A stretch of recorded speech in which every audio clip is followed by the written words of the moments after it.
Hello family, welcome to my channel. आजको topic रहेको छ एन्फिल्डको अँध्यारो रहस्य।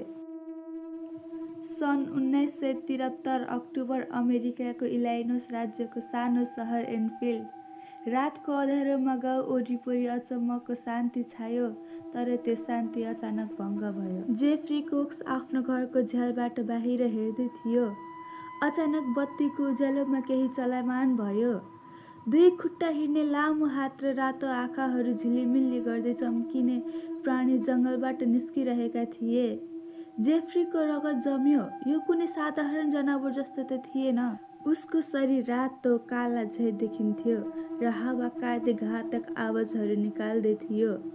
जेफ्रीले डरले आफ्नो फोन समातेर प्रहरीलाई खबर गर्न खोज्यो, तर फोन लिनु अघि नै प्राणीको नजर झ्यालतिर पर्न पुग्यो।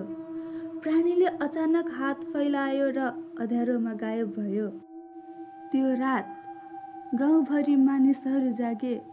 कुकुरहरू उन्मत्त भएर भुक्दै थिए। केहीले भन्दै थिए प्राणीले उनीहरूको गाई खेतबाट हरायो। प्रहरीले घटनास्थलमा पुगे, तर केवल फुटप्रिन्ट र अजीब आवाज मात्र भेटियो। अर्को रात जेफ्रीको घर नजिकै फेरि आवाज आयो, चुपचुप तर स्पष्ट। झ्यालमा केही हलचल। जेफ्रीले साहस गरेर झ्याल खोले। बाहिरको अँध्यारोमा रातो आँखा उज्यालोमा चम्किन थाल्यो।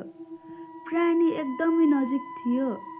उसले लामो हात फैलाएर जेफ्रीतिर आए जस्तो लाग्यो। जेफ्री चिच्यायो, तर आवाज अँध्यारोमै हरायो। प्राणी गायब भयो, तर घरको वरिपरि अझै उसको शीतलता छाइरहेको थियो।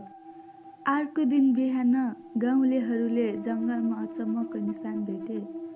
लामो खुट्टा र घातक नङको छाप, तर प्राणीको कुनै सङ्केत थिएन। आजसम्म पनि मानिसहरू भन्छन्, एन्फिल्ड जङ्गलतिर कहिल्यै नजानुहोस्।